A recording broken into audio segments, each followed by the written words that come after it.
ஒரு மாணவன் பரீட்சையில் நல்ல மதிப்பெண் எடுக்க வேண்டும் என்றால் நன்றாக படிக்க வேண்டும். ஒருவருக்கு நல்ல வேலை வேண்டும் என்றால் அந்த வேலையை தேட வேண்டும். வேலையில் பதவி உயர்வு கிடைக்க வேண்டும் என்றால் அந்த வேலையில் தன்னுடைய திறமையை காட்ட வேண்டும். திருமணம் நடக்க வேண்டும் என்றால் திருமணத்திற்கான முயற்சிகளை செய்ய வேண்டும். குழந்தை பாக்கியம் வேண்டும் என்றால் அதற்குரிய மருத்துவர்களையும் மேற்கொள்ள வேண்டும். இப்படி நம்முடைய வாழ்க்கையில் நமக்கு எது வேண்டுமோ அதற்குரிய முயற்சிகளை நாம் செய்யும் பொழுதுதான் அதற்கான பலன்கள் கிடைக்கும். வெறும் மந்திரங்களை மட்டுமே சொன்னால் அதற்கான பலன்கள் நமக்கு கிடைக்காது.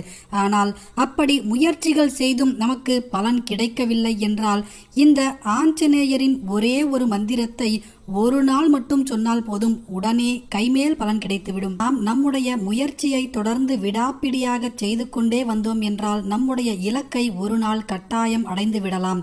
அப்படி இலக்கை அடைவதில் ஏதேனும் பிரச்சனைகள் ஏற்பட்டாலோ தடைகள் உண்டானாலோ அந்த தடைகள் அனைத்தையுமே விலக்கி அந்த பிரச்சனைகளை நிவர்த்தி செய்யக்கூடிய தெய்வம்தான் ஆஞ்சநேயர்.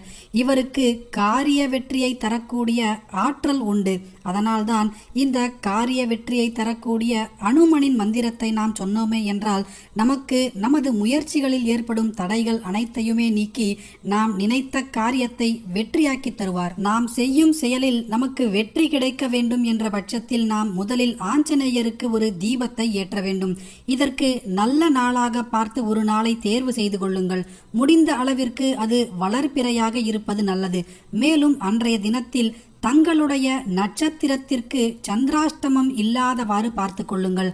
அருகில் இருக்கக்கூடிய ஆஞ்சநேயரின் ஆலயத்திற்கு சென்று ஆஞ்சநேயருக்கு முன்பாக ஒரே ஒரு தீபத்தை மட்டும் ஏற்றினால் போதும். ஒரு வெற்றிலையை வைத்து வெற்றிலைக்கு மேல் ஒரு அகல் விளக்கை வைத்துக் கொள்ளுங்கள். அந்த அகல் விளக்கிற்கு சந்தனம் குங்குமத்தை வைக்க வேண்டும். அந்த அகல் விளக்கில் கடுகு எண்ணெய் ஊற்றி 2 திரிகளை ஒன்றாக திரித்து ஒரு திரியாக போட்டு தீபத்தை ஏற்ற வேண்டும். பிறகு அந்த தீபத்தில் மொட்டு உடையாத 2 கிராம்புகளை போட வேண்டும்.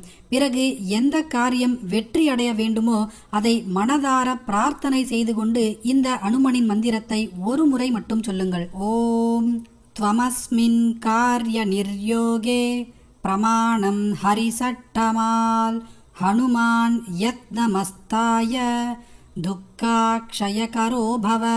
நான் செய்யும் காரியங்களில் இருக்கும் காரிய தடைகள் அனைத்தையுமே விலக்கி வெற்றி தருவாயாக அனுமனே என்பதுதான் இந்த மந்திரத்தின் அர்த்தம். இந்த மந்திரத்தை நாம் பக்தியோடு ஒரு நாள் சொன்னால் கூட போதும், நமது இலக்குகளை நாம் அடைந்து விடலாம். மேலும் கடுகு எண்ணெய் என்பது மகாலட்சுமிக்கு உரியதாக கருதப்படுகிறது.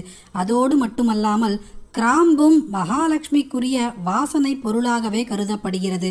அதனால்தான் இந்த தீபத்தை ஏற்றி வழிபாடு செய்யும் பொழுது நமது வீட்டிற்கும் ஐஸ்வர்யம் உண்டாகும். இந்த வழிபாட்டை நாம் ஆஞ்சநேயரின் கோவிலுக்கு சென்று வழிபாடு செய்ய முடியவில்லை என்ற பட்சத்தில் வீட்டில் இருந்தபடியே அனுமனின் படத்திற்கோ அனுமனின் படம் இல்லாத பட்சத்தில் ஸ்ரீராமரின் படத்திற்கோ முன்பாக இதே போல விளக்கேற்றி கிராம்பையும் கடுகு எண்ணெயையும் ஊற்றி இந்த மந்திரத்தை சொல்லி வழிபாடு செய்யுங்கள்.